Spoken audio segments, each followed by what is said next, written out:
საქართველოს მეხუთე პრეზიდენტმა ბრიტანეთის პარლამენტის საგარეო ურთიერთობათა კომიტეტს სიტყვით მიმართა. ონლაინ მიმართვისას მან საქართველოში არსებულ პოლიტიკურ კრიზისზე, საპროტესტო აქციებში მონაწილეობის გამო დაპატიმრებულებსა და მშვიდობიანი დემონსტრანტების მიმართ ძალადობაზე ისაუბრა. სალომე ზურაბიშვილმა ყურადღება გაამახვილა იმ რეპრესიულ საკანონმდებლო ცვლილებებზეც, რომლებიც ივანიშვილის პარლამენტმა ბოლო რამდენიმე თვის განმავლობაში მიიღო.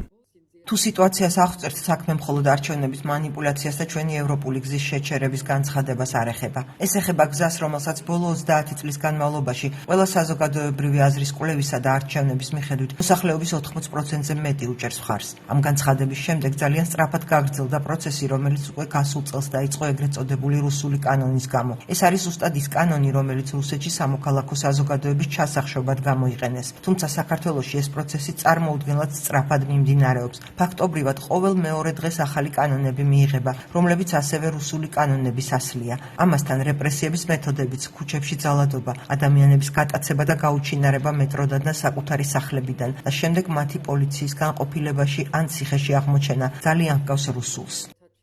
მეხუთე პრეზიდენტმა ერთ-ერთი დეპუტატის კითხვის პასუხად თქვა, რომ ქართული ოცნება იმეორებს რუსეთის და ბელორუსის პრეზიდენტების მეთოდებს, თუმცა მიაჩნია, რომ ქართული სამოქალაქო საზოგადოება მტკიცია თავის არჩევანში გააგრძელოს წინააღმდეგობა. Ნიშნულოვანია ვთქვათ, რომ ახლა საქართველოში არ არსებობს არც ერთი დამოუკიდებელი ინსტიტუტი. ყველა ერთმა პარტიამ მიითვისა. სასამართლოების, საკონსტიტუციო სასამართლო, ცენტრალური ბანკი, ყველა მარეგულირებელი კომისია, მათ შორის ერთ-ერთი მედიის მარეგულირებელია.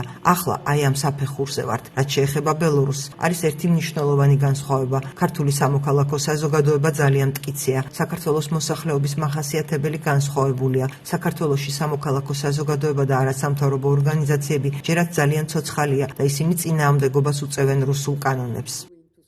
ბრიტანეთის პარლამენტის საგარეო ურთიერთობათა კომიტეტზე ონლაინ ჩართვისას სალომე ზურაბიშვილმა ასევე თქვა, რომ საქართველო არის ქვეყანა, რომელიც მხარდაჭერილია ევროპელი და ამერიკელი პარტნიორების მხრიდან, ხოლო ოცნების ხელისუფლება სრულ საერთაშორისო იზოლაციაშია მოქცეული.